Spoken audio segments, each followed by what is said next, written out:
Malgré de nombreuses absences, l'édition 2019 du Salon de Francfort est ce que l'on peut appeler une bonne cuvée. Pour vous aider à y voir plus clair parmi les incontournables, nous vous avons concocté un petit tour d'horizon.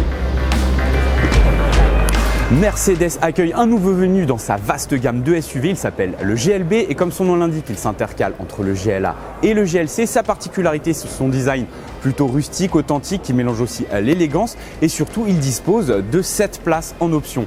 Autre particularité, il reprend le cockpit et le système multimédia qui est plutôt brillant, issu de la classe A. Quant aux motorisations, elles seront électrifiées avec même une version AMG prévue au printemps de 306 chevaux et l'année prochaine une version 100% électrique.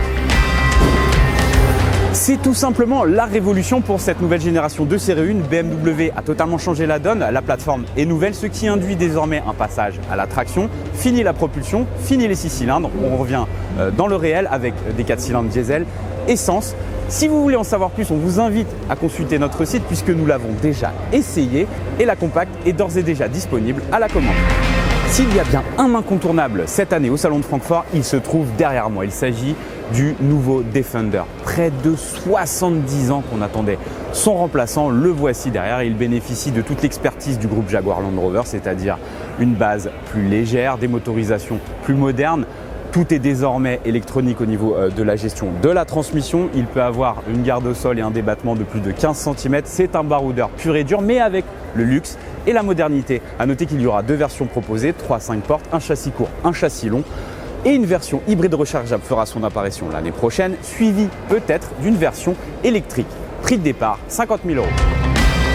S'il y a bien un modèle à ne pas rater si vous faites escale au Salon de Francfort, c'est bien le nouveau Ford Puma. Il s'agit du tout nouveau SUV urbain de Ford. C'est une arme de conquête, vous allez en voir beaucoup dans la rue puisque c'est un concurrent du Captur et il a plusieurs arguments. Tout d'abord un style très travaillé, un rapport habitabilité-encombrement vraiment optimum et des motorisations qui sont électrifiées, c'est-à-dire qu'elles sont quasiment toutes exemptées de malus. Si vous venez à Francfort, c'est vraiment un incontournable. La première voiture 100% électrique de Porsche, elle s'appelle Taycan, elle est sous forme d'une berline. 625 chevaux de départ, 2 moteurs électriques placés sur chaque essieu, des performances records et un prix record aussi, 155 000 € de base.